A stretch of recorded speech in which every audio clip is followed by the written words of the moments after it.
আসলে আজকে ক্রিকেট প্রেমী যারা বাংলাদেশের খেলা দেখে থাকেন, বাংলাদেশের খেলা নিয়ে যাদের অনেক প্রত্যাশা, তাদের মন কিছুটা খারাপ। কেননা গতকালই ভারতের সঙ্গে হেরে গেছে। তবে আসলে খেলার মধ্যে হার জিত থাকবেই, পরের ম্যাচের জন্য প্রস্তুতি নিতে হবে, এটাই খেলার নিয়ম। তবে আমরা যে কথাগুলো এতদিন বলছিলাম সেই কথাই কিন্তু সাকিব আল হাসান গতকাল ম্যাচের পরে তিনি বলেছেন। যেমন আমরা বলছিলাম যে পাওয়ার হিটিংয়ে কিছুটা ল্যাকিংস রয়েছে, এটা কিন্তু সাকিব আল হাসান বলেছেন।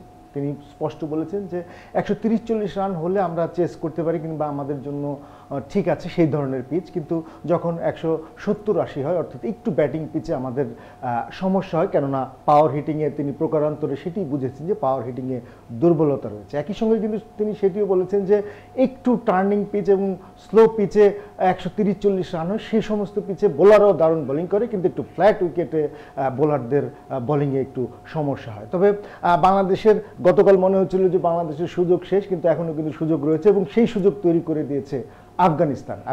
আজকে দুর্দান্ত খেলে অস্ট্রেলিয়াকে হারিয়ে দিয়েছে, যার ফলে অস্ট্রেলিয়া যদি ইন্ডিয়ার সাথে হেরে যায়, বাংলাদেশ যদি আফগানিস্তানের সঙ্গে একটি বড় ব্যবধানে জয়লাভ করে, সেই ক্ষেত্রে কিন্তু বাংলাদেশের এখনও সেমিফাইনালের স্বপ্ন জিয়ে থাকবে।